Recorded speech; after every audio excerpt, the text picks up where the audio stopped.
Hello दोस्तों, कैसे हो आप सब। आशा करता हूँ कि सब अच्छे होंगे।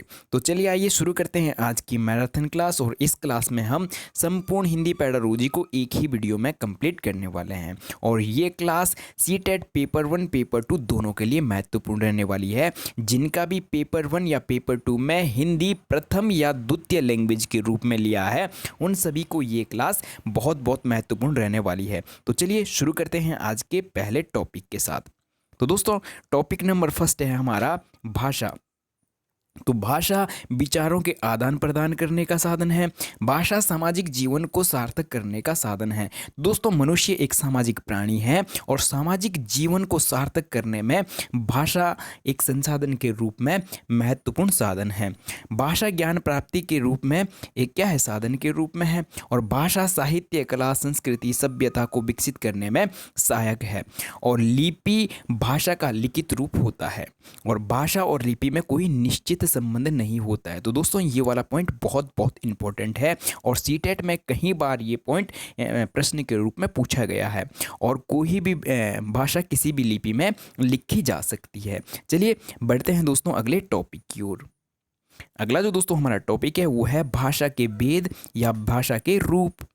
तो दोस्तों, भाषा के जो वेद हैं वो 3 हैं: लिखित भाषा, मौखिक भाषा और सांकेतिक भाषा। और दोस्तों, अगर हम बात करते हैं, लिखित भाषा मौखिक भाषा की तुलना में अधिक स्थायी है। ठीक है, तो चलिए बढ़ते हैं अगले टॉपिक की ओर। अगला जो दोस्तों हमारा टॉपिक है वो है भाषा अर्जन एवं भाषा अधिगम। और दोस्तों, ये सीटेट के लिए बहुत बहुत महत्वपूर्ण टॉपिक है और इससे हर सीटेट एग्जाम में 2 से 3 प्रश्न बनते ही बनते हैं। तो चलिए दोस्तों समझते हैं पहले भाषा अर्जन को। तो भाषा अर्जन की परिभाषा: मनुष्य जन्मजात क्षमता है। तो दोस्तों, भाषा अर्जन मनुष्य में क्या है, जन्मजात क्षमता है। और भाषा को अर्जित करने के जिसका प्रयोग करके मनुष्य वार्तालाप करना, वो भाषा का सहज रूप से प्रयोग करना सीख जाता है। और बिना किसी विशेष प्रयास के इसी भाषा को अर्जित कहते हैं। तो दोस्तों, जिस भाषा का सहज और किसी विशेष प्रयास के बिना अर्जन किया जाता है उसे ही भाषा अर्जन कहा जाता है। बढ़ते हैं दोस्तों आगे की ओर। अर्जन या भाषा अर्जन स्वाभाविक प्रक्रिया है और भाषा अर्जन वातावरण या परिवेश का प्रभाव इस पर क्या रहता है, विशेष प्रभाव रहता है। और भाषा अर्जन एक स्वाभाविक या सहज प्रक्रिया है। और भाषा अर्जन अचेतन या अवचेतन प्रक्रिया है। और अर्जन का संबंध मातृभाषा से होता है। और भाषा अर्जन दोस्तों क्या है, एक अनौपचारिक प्रक्रिया है। अनौपचारिक का मतलब है दोस्तों कि भाषा अर्जन के लिए हमें ना तो कोई नियम पढ़ने पड़ते हैं, ना कोई किताब पढ़नी पड़ती है और ना किसी स्कूल में जाकर भाषा का अर्जन करना पड़ता है। तो इसीलिए ये क्या है, अनौपचारिक प्रक्रिया है। तो चलिए दोस्तों बढ़ते हैं क्लास में आगे की ओर, अगले टॉपिक की ओर। और अगला जो दोस्तों हमारा टॉपिक है वो है भाषा अधिगम। तो आइए समझते हैं अधिगम को। अधिगम में प्रयास की आवश्यकता होती है। दोस्तों, अधिगम का मतलब हम कह सकते हैं कि सीखना। ठीक है, और जिस भी चीज़ को हम प्रयास के द्वारा, तो देखिए दोस्तों, इसमें कहा जा रहा है कि अधिगम में प्रयास की आवश्यकता पड़ती है और चेतन रूप से सीखी जाती है। ठीक है, चेतन कॉन्शियस होकर भाषा का अधिगम किया जाता है। और नियम सीखने होते हैं, किताबें पढ़नी होती है और कौशल सीखने होते हैं और शिक्षक की जरूरत पड़ती है। अतः भाषा अधिगम एक औपचारिक प्रक्रिया है। तो दोस्तों, भाषा अर्जन क्या था, अनौपचारिक, और भाषा अधिगम क्या है, औपचारिक प्रक्रिया है। ठीक है, बढ़ते हैं अगले बिंदु की ओर। अगला जो दोस्तों बिंदु है भाषा अधिगम में वो है अधिगम का संबंध दूसरी भाषा से होता है। और अधिगम, भाषा अधिगम क्या है, चेतन प्रक्रिया है, कॉन्शियस होकर सीखनी पड़ती है और यह प्रयासपूर्ण रहना पड़ता है। दोस्तों, एफर्ट लगाने पड़ते हैं और औपचारिक माहौल होना चाहिए। तो दोस्तों, औपचारिक माहौल होना चाहिए भाषा अधिगम के लिए। और स्किनर के अनुसार भाषा अनुकरण और पुनर्बलन से सीखी जाती है। और वाइगोस्की कहते हैं दोस्तों, वाइगोस्की के अनुसार भाषा सामाजिक क्रिया द्वारा सीखी जाती है, सामाजिक अंतः क्रिया द्वारा सीखी जाती है। ठीक है, और अगला जो दोस्तों 6वां बिंदु है वो है व्याकरण को संदर्भ में सिखाया जाना चाहिए। और 7वां बिंदु है दोस्तों, भाषा सीखने के लिए प्रिंट समृद्ध वातावरण दिया जाना चाहिए। तो चलिए दोस्तों बढ़ते हैं अगले बिंदु की ओर, अगले टॉपिक की ओर। और अगला जो दोस्तों हमारा टॉपिक है वो है भाषा अर्जन व भाषा अधिगम में अंतर। तो आइए दोस्तों समझते हैं भाषा अधिगम और भाषा अर्जन में अंतर को समझते हैं। तो दोस्तों भाषा अर्जन एक क्या है, अवचेतन प्रक्रिया है। और अगर हम बात करते हैं भाषा अधिगम तो ये चेतन प्रक्रिया है। और भाषा अर्जन एक स्वाभाविक प्रक्रिया है और भाषा अधिगम नियमबद्ध प्रक्रिया है। और भाषा अर्जन अनौपचारिक प्रक्रिया है और भाषा अधिगम क्या है, औपचारिक प्रक्रिया है। और दोस्तों भाषा अर्जन किसका अर्जन करते हैं हम, मातृभाषा का अर्जन करते हैं। और अधिगम हम किसका करते हैं, द्वितीय भाषा का अधिगम करते हैं। और मातृभाषा हमेशा अर्जित की जाती है और द्वितीय भाषा का हमेशा क्या है, प्रयास द्वारा सीखी जाती है या प्रयास या अभ्यास द्वारा सीखी जाती है। और अर्जन क्या है, भाषा का पहला रूप है और अधिगम भाषा का दूसरा रूप या स्कूली भाषा कह सकते हैं। और एक बच्चा दोस्तों एक से अधिक भाषाएं अर्जित कर सकता है, अपने वातावरण से अर्जित कर सकता है। और अगर हम बात करते हैं अधिगम तो दोस्तों एक बालक एक से अधिक भाषाओं का अधिगम कर सकता है। तो चलिए दोस्तों बढ़ते हैं क्लास में अगले टॉपिक की ओर। और अगला जो दोस्तों हमारा टॉपिक है वो है मातृभाषा। तो आइए समझते हैं कि मातृभाषा किसे कहते हैं। किसी भी व्यक्ति के लिए भाषा का पहला रूप। तो दोस्तों मातृभाषा क्या है, किसी भी व्यक्ति के लिए भाषा का पहला रूप क्या है, मातृभाषा होती है। अतः बच्चे के घर में बोली जाने वाली भाषा मातृभाषा कहलाती है। तो दोस्तों जो बच्चे के घर में बोली जाने वाली भाषा है उसे ही मातृभाषा कहा जाता है।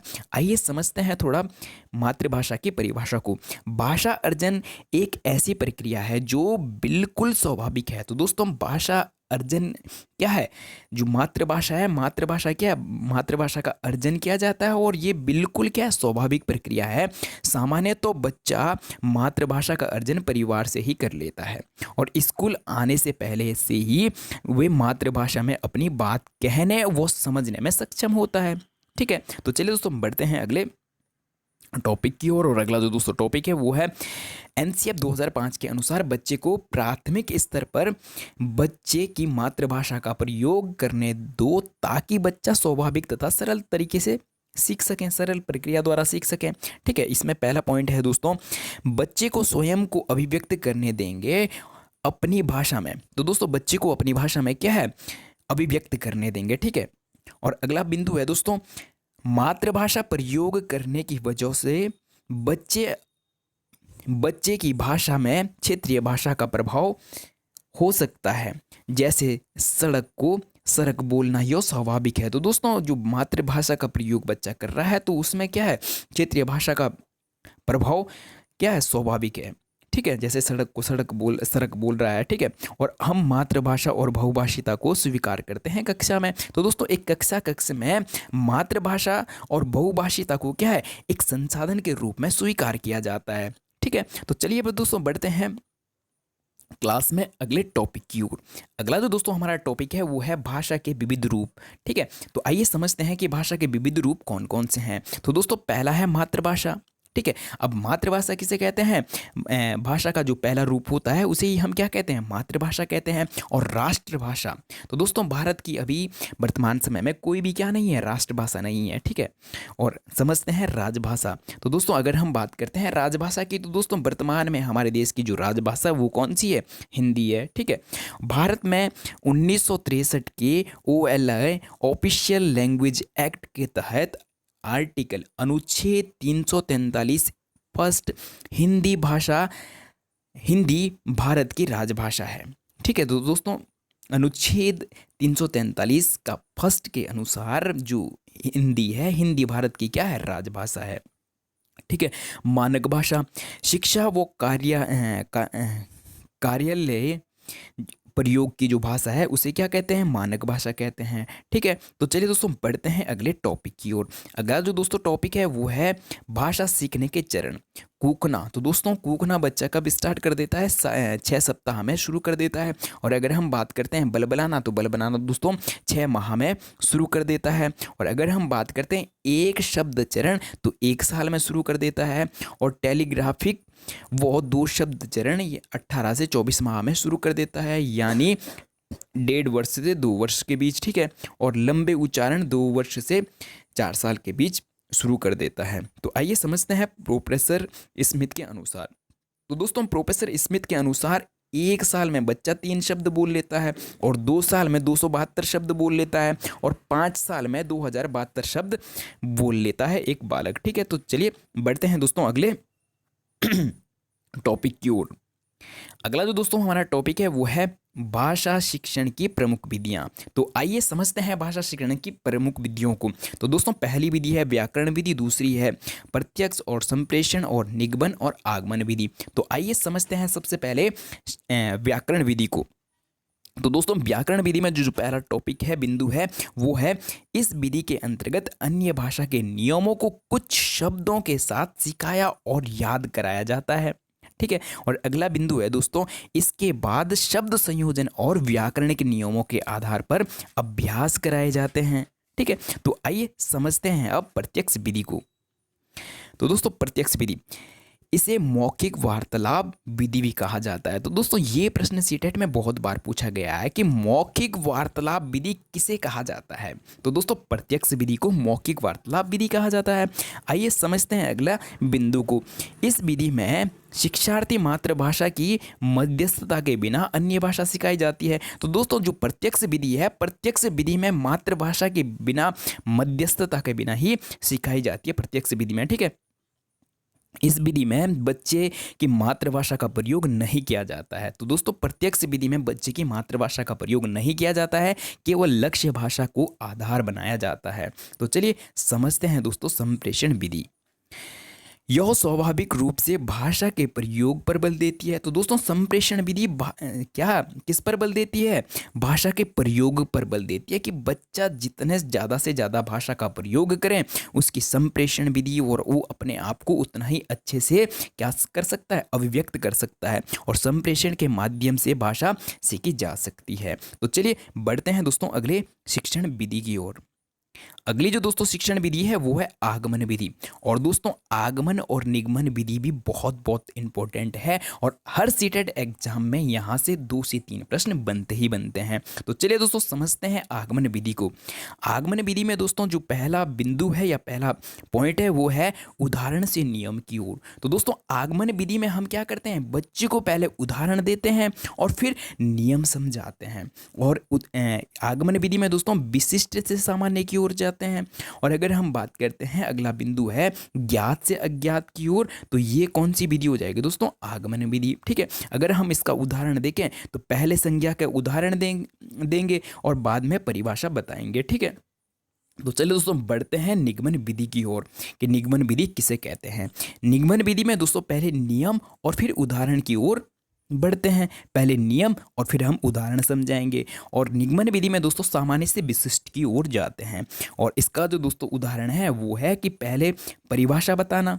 ठीक है, तो पहले हम क्या बताएंगे, परिभाषा बताएंगे, और फिर उसके बाद उदाहरण या प्रश्न को हल करवाना। ये किस में होता है दोस्तों, निगमन विधि में।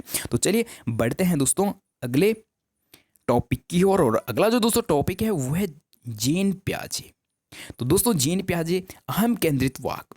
तो दोस्तों अहम केंद्रित वाक्य किसे कहते हैं, जो बच्चा अपने आप से ही बातें करता है। जब बच्चा 2 से 4 साल का होता है, तो दोस्तों 2 से 6 साल का होता है, 6 साल की उम्र में होता है, तो वो अपने आप से बातें करता है। ठीक है, तो उसे प्याजे ने क्या कहा है, अहम केंद्रित वाक्य कहा है। और जीन प्याजे ने भाषा को संज्ञानात्मक विकास के लिए बहुत महत्वपूर्ण नहीं माना है। तो दोस्तों जीन प्याजे क्या नहीं मानते हैं, कि जो भाषा है, भाषा को संज्ञानात्मक विकास के लिए बहुत महत्वपूर्ण नहीं मानते हैं। ठीक है, अगला बिंदु है दोस्तों अहम केंद्रित वाक्य। अहम केंद्रित वाक्य किसे कहते हैं, तो अहम केंद्रित वाक्य का मतलब है कि बच्चा खुद से ही बोल बोल कर बात करता है, और ये कब करता है, 2 से 6 वर्ष की उम्र में। तो बढ़ते हैं दोस्तों आगे की ओर। अब समझने वाले हैं दोस्तों भाषा एवं विचार प्याजे की प्याजे भाषा के बारे में क्या विचार रखते हैं। तो दोस्तों जीन प्याजे कहते हैं कि पहले विचार आया और फिर भाषा आई। तो दोस्तों ये कथन भी सीटेट में बहुत बार पूछा गया है कि किसने कहा है कि पहले विचार आया और फिर भाषा आई। तो दोस्तों प्याजे कहते हैं। ठीक है, और अगला है दोस्तों जीन प्याजे ने कहा है कि विचार से भाषा आती है। दोस्तों जीन प्याजे क्या कर रहे हैं कि पहले विचार आता है और उसके बाद भाषा आती है, और और विचार भाषा को सुनिश्चित करता है। तो चलिए दोस्तों बढ़ते हैं अगले बिंदु की ओर। और अगला जो दोस्तों हमारा टॉपिक रहने वाला है वो है लेव वाइगोस्की। और लेव वाइगोस्की से दोस्तों हर सीटेट एग्जाम में 1 से 2 प्रश्न बनते ही बनते हैं। तो चलिए समझते हैं लेव वाइगोस्की को। ठीक है, तो दोस्तों बालक भाषा अपने परिवेश से अंतःक्रिया करते हुए सीखता है। तो दोस्तों ये वाला जो बिंदु है, ये वाला जो टॉपिक है, ये वाला जो पॉइंट है, ये सीटेट में बहुत बार पूछा गया है कि किसका कथन है या कौन मानते हैं कि बच्चा क्या है अपने परिवेश या समाज से अंतःक्रिया करके भाषा सीखता है। तो दोस्तों लेव वाइगोस्की। और अगला बिंदु है दोस्तों, इनके अनुसार निज भाषा बालक के संज्ञानात्मक विकास में सहायक होती है। तो दोस्तों जो बच्चा अपने आप से ही बातें करता है तो उसको लेव वाइगोस्की क्या मानते हैं, निज भाषा मानते हैं। ठीक है, या प्राइवेट स्पीच कहते हैं। ठीक है, और उसको क्या मानते हैं लेव वाइगोस्की की जो बच्चा अपने आप से भाषा बात करता है उसको मानते हैं कि ये क्या संज्ञानात्मक विकास में सहायक होता है। ठीक है, अब बढ़ते हैं दोस्तों अगले बिंदु की ओर। लेव वाइगोस्की कहते हैं कि भाषा मानवों का सर्वश्रेष्ठ यंत्र है जिसके द्वारा हम ज्ञान का निर्माण कर सकते हैं और समझ सकते हैं और साझा कर सकते हैं। बढ़ते हैं अगले बिंदु की ओर। लेव वाइगोस्की के सिद्धांत का नाम। तो दोस्तों जो पिछले बार पेपर हुआ तो किसी शिफ्ट में ये भी प्रश्न पूछा गया था कि लेव वाइगोस्की के सिद्धांत का नाम बताइए। तो दोस्तों लेव वाइगोस्की का जो सिद्धांत है वो है सामाजिक और सांस्कृतिक का सिद्धांत। ठीक है, अंतरीकरण बालक बाहरी वातावरण के अवलोकन को अपने भीतर आत्मसात करके सीखता है। यह संज्ञानात्मक विकास व भाषा दोनों के विकास में सहायक है। तो दोस्तों लेव वाइगोस्की का कहना है कि जो बच्चा अपने आप से क्या कर रहा है, अंतरीकरण बातें कर रहा है, निजवॉक जिसे कहा जा रहा है, तो वो बालक के संज्ञानात्मक विकास और भाषा विकास दोनों में क्या है, सहायक है। तो चलिए दोस्तों बढ़ते हैं आगे की ओर। तो लेव वाइगोस्की के सिद्धांत में भाषा के 3 महत्वपूर्ण पक्ष हैं। तो आइए दोस्तों समझते हैं कि 3 महत्वपूर्ण पक्ष कौन कौन से हैं। सामाजिक वाक। तो दोस्तों सामाजिक वाक किसे कहा जाता है, कब, ये कौन सी उम्र में होता है, तो 0 से 2 वर्ष की उम्र में। 0 से 2 वर्ष की उम्र में बच्चा क्या करता है, सामाजिक वाक। और निज वाक किसे कब करता है, तो 3 से 6 वर्ष की आयु में बच्चा निज वाक करता है, जो अपने आप से बातें करता है। और आंतरिक मौन वाक किसे कहा जाता है, दोस्तों जब बच्चा क्या करता है, अपने आप से बातें तो कर रहा है लेकिन उसे बाहर नहीं, सिर्फ मन ही मन में बातें करता है, तो ये कब होता है, 6 वर्ष के बाद से। ठीक है, तो चलिए दोस्तों बढ़ते हैं आगे की ओर। भाषा और विचार। कि भाषा और विचार के बारे में वाइगोस्की का क्या मानना है। ठीक है, वाइगोस्की के अनुसार शुरुआती सालों में भाषा और विचार एक दूसरे से स्वतंत्र होते हैं। दोस्तों वाइगोस्की क्या करें कि शुरुआती दिनों में भाषा और विचार एक दूसरे से क्या होते हैं, स्वतंत्र होते हैं, एक समय के बाद मिल जाते हैं। ठीक है, तो दोस्तों वाइगोस्की का जो सिद्धांत है वो भी कंप्लीट हो गया है। अब हम समझने वाले हैं दोस्तों नोम चॉम्स्की को। और दोस्तों नोम चॉम्स्की से भी एक प्रश्न बनता ही है। तो आइए समझते हैं। प्रत्येक बालक भाषा सीखने की जन्मजात शक्ति या क्षमता के साथ पैदा होता है। यही दोस्तों, यही सीधा के सीधा यही बिंदु या यही पॉइंट पेपर में दिख जाता है कि ये किसका कथन है या ऐसा किसका मानना है कि बच्चा जन्म से ही भाषा सीखने की क्षमता के साथ पैदा होता है। तो दोस्तों नोम चॉम्स्की, ठीक है, जिसे भाषा अर्जन यंत्र एलईडी कहा जाता है। ठीक है, और विश्व की सभी भाषाएं एक ही मूल व्याकरण से संबद्ध है, जिसे समझने में भाषा अर्जन यंत्र हमारी एलईडी हमारी सहायता करता है। और अगला पॉइंट है दोस्तों, भाषा अर्जन यंत्र एलईडी 5 साल तक ज़्यादा सक्रिय रहता है और यह संवेदनशील काल होता है और भाषा सीखने के लिए। ठीक है, तो दोस्तों कितना 1 से 5 या 0 से 5 साल के में बच्चा क्या करता है, सक्रिय रूप से सीखता है भाषा को। ठीक है, बढ़ते हैं अगले पॉइंट की ओर। अगला जो दोस्तों हमारा टॉपिक है वो है भाषा कौशल का मनोवैज्ञानिक क्रम। तो दोस्तों भाषा कौशल का जो मनोवैज्ञानिक क्रम है, सबसे पहले बच्चा क्या करता है, सुनना, और उसके बाद बोलना शुरू करता है, और उसके बाद पढ़ना शुरू करता है, और उस लास्ट में कौन सी स्टेज है दोस्तों, लिखना। ठीक है, और इस पर भी दोस्तों प्रश्न पूछा जाता है कि भाषा के प्रमुख चार कौशल कौन कौन से हैं। तो दोस्तों सुनना, बोलना, पढ़ना, लिखना, ठीक है। और ये एकीकृत और अंतः संबंधित है। तो दोस्तों इस पर प्रश्न पूछा जाता है कि जो भाषा के चार कौशल हैं ये आपस में कैसे हैं, एकीकृत और अंतःकृत है या नहीं है। तो ये आपस में क्या है, एकीकृत और अंतःकृत है। तो चलिए बढ़ते हैं दोस्तों क्लास में आगे की ओर, अगले टॉपिक की ओर। और अगला है दोस्तों भाषा कौशल।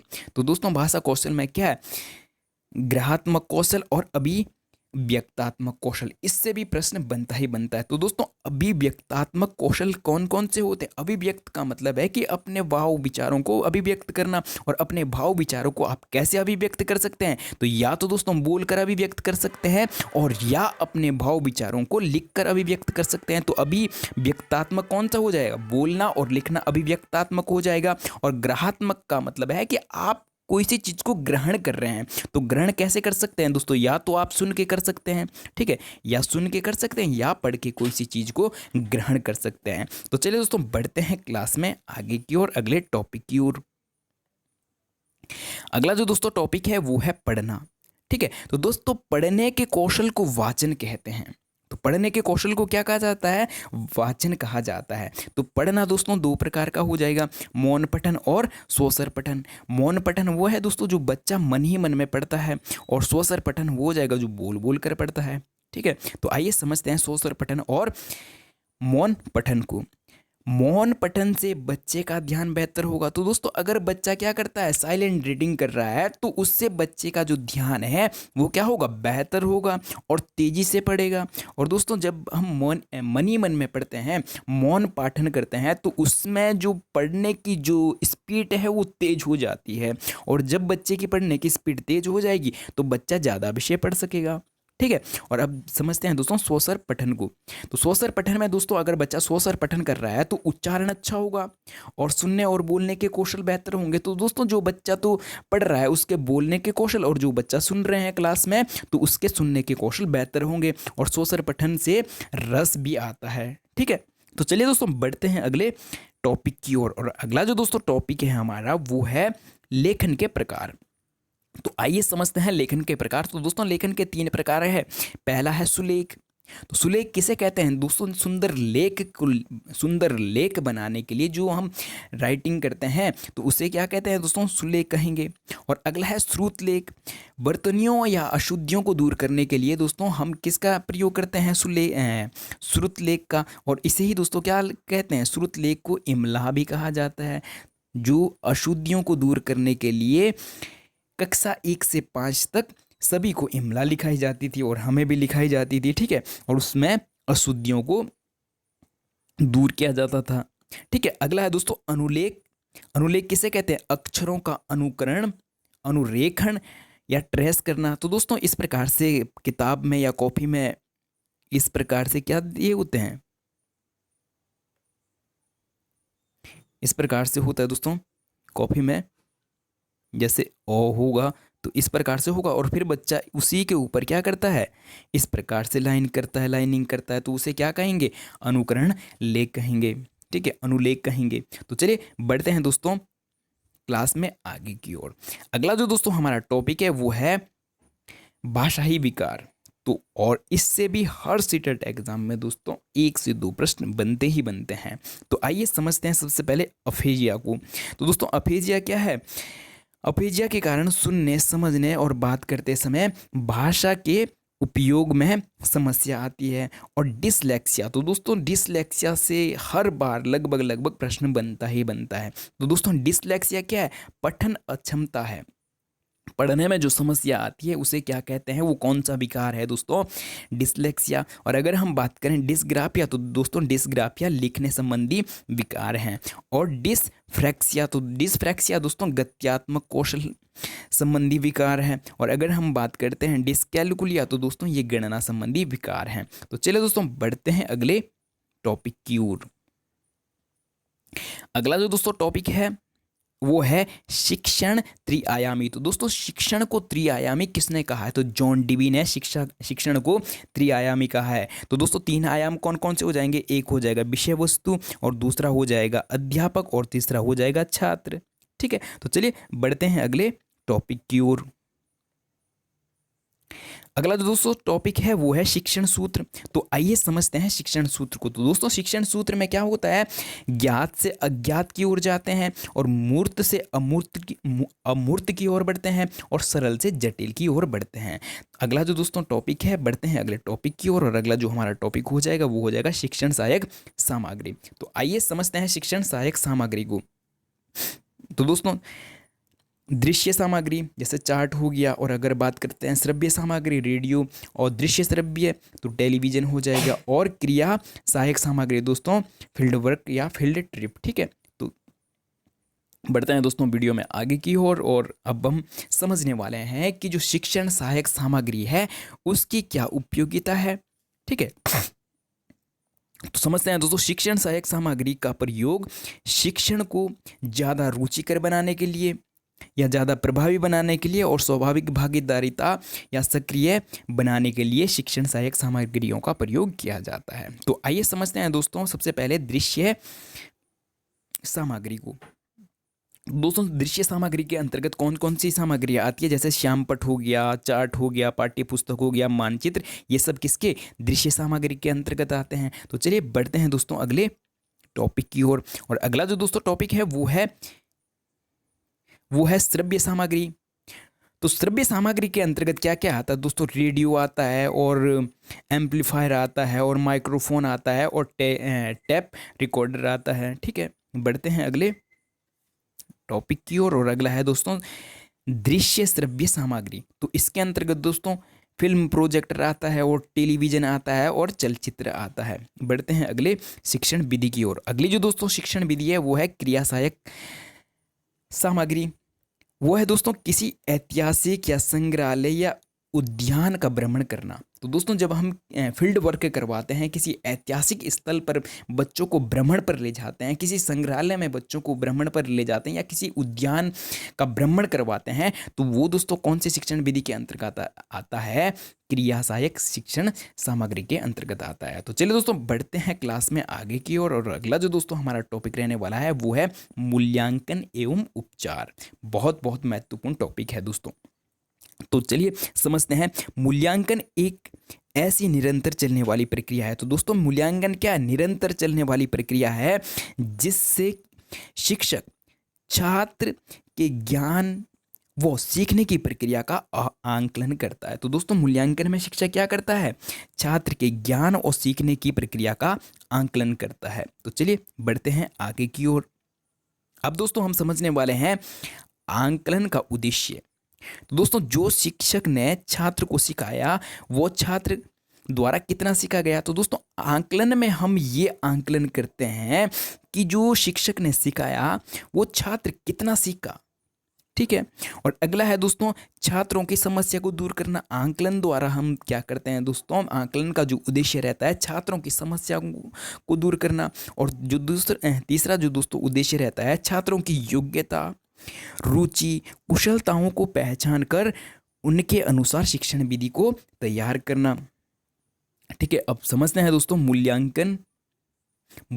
दोस्तों मूल्यांकन के दो प्रकार है। मूल्यांकन की जो दो हिस्से हैं तो वो है दोस्तों एक आंकलन है, दूसरा मापन है। तो आइए समझते हैं मापन और आंकलन को, कि मापन किसे कहा जाता है और आंकलन किसे कहा जाता है। आंकलन में दोस्तों हम क्या करते हैं, आंकलन में हम देखते हैं कि बच्चा कैसे सीखता है। तो आंकलन में हम देखते हैं कि एक बच्चा कैसे सीखता है। और मापन में दोस्तों हम यह देखते हैं कि बच्चा कितने प्रतिशत सीखा है। तो कितना सीखा है वो हम मापन में देखते हैं, और कैसे सीखता है उसका अध्ययन हम आंकलन के द्वारा करते हैं। ठीक है, और आंकलन व मापन दोनों मूल्यांकन के हिस्से हैं। तो दोस्तों आंकलन और मापन दोनों मूल्यांकन के हिस्से हैं। तो चलिए दोस्तों बढ़ते हैं क्लास में अगले टॉपिक की ओर। अगला जो दोस्तों टॉपिक है वो है निदानात्मक परीक्षण।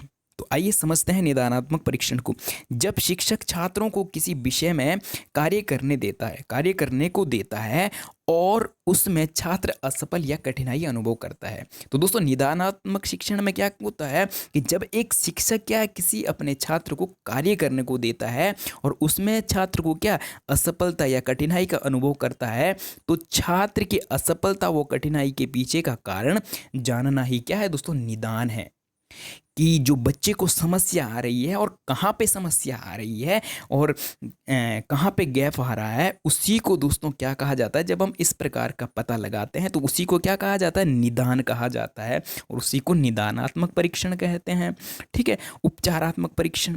तो दोस्तों जब शिक्षक बच्चों की कमियों को दूर करके दोबारा शिक्षण करवाता है तो उपचारात्मक शिक्षण कहलाता है। तो दोस्तों जो निदान है, जो हमने निदान का पता लगाया था कि बच्चे को कहाँ समस्या आ रही है, जब उन समस्याओं का दूर किया जाता है तो उन समस्याओं को दूर करने को ही दोस्तों क्या कहते हैं, उपचारात्मक शिक्षण कहते हैं। ठीक है, और निदान में हम समस्या का पता लगाते हैं। तो चलिए दोस्तों बढ़ते हैं अगले टॉपिक की ओर। तो दोस्तों नोट है कि निदानात्मक के बाद उपचारात्मक आता है, उपचारात्मक शिक्षण किया जाता है। तो पहले निदानात्मक में हम समस्याओं का पता लगाते हैं और फिर उपचारात्मक में हम उन समस्याओं का क्या करते हैं, उपचार करते हैं या उन समस्याओं को दूर करने का कार्य करते हैं। ठीक है, तो चलिए दोस्तों बढ़ते हैं अगले टॉपिक की ओर और अगला जो दोस्तों टॉपिक है वो है उपलब्धि परीक्षण। आइए समझते हैं उपलब्धि परीक्षण किसे कहते हैं। इस परीक्षा का प्रमुख उद्देश्य यह अनुमान लगाना होता है कि शिक्षण कार्यक्रम से शिक्षार्थी ने क्या सीखा। तो दोस्तों उपलब्धि परीक्षण में हम क्या पता करते हैं, ये अनुमान लगाते हैं कि शिक्षण कार्यक्रम में शिक्षार्थी ने क्या सीखा। ठीक है, और अगला बिंदु है दोस्तों, भाषा कौशलों को कहाँ तक सीख पाया है और उनके आधार पर भाषा का प्रयोग किस हद तक उपयुक्त ढंग से कर पाया है आदि। ठीक है, तो बढ़ते हैं दोस्तों आगे की ओर। अगला जो दोस्तों हमारा टॉपिक है वो है अभिरुचि परीक्षा। ठीक है, तो इससे यह पता चलता है कि शिक्षार्थी भाषा सीखने के लिए उपयुक्त अभिरुचि रखता है या अथवा नहीं। ठीक है, और अगला बिंदु है दोस्तों, यह भी अनुमान लगाया जा सकता है कि शिक्षार्थी अपेक्षित शिक्षण में सफलता पाएगा या नहीं, और इसके लिए आवश्यक नहीं है कि शिक्षार्थी को लक्ष्य विषय का पूर्व ज्ञान हो, किंतु दक्षता या परीक्षा के लिए लक्ष्य विषय का ज्ञान होना आवश्यक है। तो चलिए दोस्तों बढ़ते हैं अगले टॉपिक की ओर और अगला जो दोस्तों हमारा टॉपिक है बहुभाषिकता। तो दोस्तों बहुभाषिकता अपने आप में एक बहुत बहुत महत्वपूर्ण टॉपिक है और इससे हर परीक्षा में प्रश्न बनता ही बनता है। तो दोस्तों एनसीएफ राष्ट्रीय शिक्षा नीति क्या मानती है, बहुभाषिकता तो एक संसाधन के रूप में मानती है कि बहुभाषिकता एक कक्षा में क्या है, संसाधन के रूप में देखा जाता है। तो आइए समझते हैं कि बहुभाषिकता का मतलब क्या होता है। बहुभाषिकता का मतलब है कि एक ही कक्षा में कई भाषा बोलने वाले बच्चे। तो दोस्तों एक ही कक्षा में बहुत सारी भाषा बोलने वाले बच्चों को ही क्या कहा जाता है, बहुभाषिकता कहा जाता है। और बहुभाषी कक्षा में बच्चों की मातृभाषा को संसाधन के रूप में प्रयोग किया जाता है। तो दोस्तों बहुभाषिकता को कक्षा में क्या है, या बहुभाषिकता या मातृभाषा को क्या है, एक संसाधन के रूप में प्रयोग किया जाता है। ठीक है, तो चलिए बढ़ते हैं दोस्तों अगले टॉपिक की ओर और अगला जो दोस्तों टॉपिक है वो है पाठ्य पुस्तक। तो आइए समझते हैं पाठ्य पुस्तक को। कई संसाधनों में से एक संसाधन है। तो दोस्तों पाठ्य पुस्तक कई संसाधनों में से एक संसाधन है, लेकिन एकमात्र संसाधन नहीं है। तो चलिए बढ़ते हैं दोस्तों आगे की ओर। रंग बिरंगी होनी चाहिए। दोस्तों पाठ्य पुस्तक कैसी होनी चाहिए, कक्षा 1 से 5 तक के जो विद्यार्थी है, बच्चे हैं, बालक हैं, उनकी जो पाठ्य पुस्तक होनी चाहिए वो कैसी होनी चाहिए, रंग बिरंगी होनी चाहिए और आसान भाषा में होनी चाहिए। ठीक है, बोलचाल की भाषा में होनी चाहिए और व्यवहारिक ज्ञान पर आधारित होनी चाहिए। और अगला है दोस्तों बच्चे के स्तर के अनुरूप होनी चाहिए। ठीक है, बढ़ते हैं अगले टॉपिक की ओर और अगला जो दोस्तों टॉपिक है ये आज के लिए अंतिम टॉपिक है और अंतिम टॉपिक के बाद दोस्तों आपके लिए एक सूचना है। ठीक है, जिनका पेपर 2 एसएसटी है उनके लिए एक सूचना है। ठीक है, तो चलिए दोस्तों शुरू करते हैं आज का अंतिम टॉपिक। और दोस्तों अंतिम टॉपिक को शुरू करने से पहले अगर आप हमारे सारथी कोचिंग सेंटर में पहली बार हो तो चैनल को सब्सक्राइब और वीडियो को लाइक करना ना भूलें।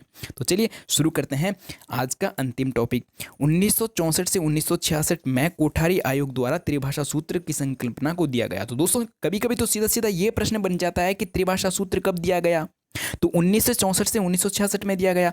और किसके द्वारा दिया गया, तो दोस्तों कोठारी आयोग के द्वारा दिया गया। तो आइए समझते हैं त्रिभाषा सूत्र का मतलब क्या है। तीन भाषा की कक्षा में क्लास में कितनी भाषाएं पढ़ाई जाएं, बच्चों को तीन भाषाएं पढ़ाई जाएं। तो पहली भाषा कौन सी होनी चाहिए, तो दोस्तों पहली भाषा के रूप में मातृभाषा या क्षेत्रीय भाषा को पढ़ाया जाए। तो दोस्तों क्लास में पहली भाषा कौन सी पढ़ाई जाए, या तो मातृभाषा पढ़ाई जाए या क्षेत्रीय भाषा पढ़ाई जाए। आइए समझते हैं द्वितीय भाषा को। द्वितीय भाषा के रूप में दोस्तों हिंदी भाषी राज्य क्षेत्रों में आधुनिक भारतीय भाषा या अंग्रेजी को पढ़ाया जाए, और गैर हिंदी भाषा क्षेत्रों में हिंदी भाषा को द्वितीय भाषा के रूप में पढ़ाया जाए। ठीक है, आइए समझते हैं तृतीय भाषा। तृतीय भाषा के रूप में हिंदी भाषी तथा गैर हिंदी भाषी दोनों राज्यों में अंग्रेजी या कोई ऐसी भाषा या कोई ऐसी आधुनिक भारतीय भाषा जिसे द्वितीय भाषा के रूप में पढ़ाया न हो गया हो, ऐसी भाषा पढ़ाई जाए। तो दोस्तों आपके लिए जो सूचना थी, तो सूचना यही है कि दोस्तों जिनका पेपर 2 SST है उनके लिए हमने एक वीडियो बनाई है भूगोल, जिसमें हमने दोस्तों क्लास 6, 7, 8 की जो ज्योग्राफी है, और ज्योग्राफी में दोस्तों ज्योग्राफी की NCERT में दोस्तों जितने भी प्रश्न हैं क्लास 6, 7, 8 की जो ज्योग्राफी है, और उसमें जितने भी प्रश्न हैं दोस्तों लगभग 92 प्रश्न हैं, और उन 92 से 93 प्रश्नों को दोस्तों हमने एक ही वीडियो में कंप्लीट करा है। तो दोस्तों अगर आपने अभी तक वो वीडियो नहीं देखी है तो उस वीडियो का लिंक इस वीडियो के डिस्क्रिप्शन बॉक्स में मिल जाएगा। तो दोस्तों उस वीडियो को भी जरूर जाकर देखें, और अगर आप हमारे सारथी कोचिंग सेंटर में पहली बार हो तो चैनल को सब्सक्राइब और वीडियो को लाइक करना ना भूलें। तो चलिए मिलते हैं जल्दी ही इस प्रकार की नेक्स्ट वीडियो में।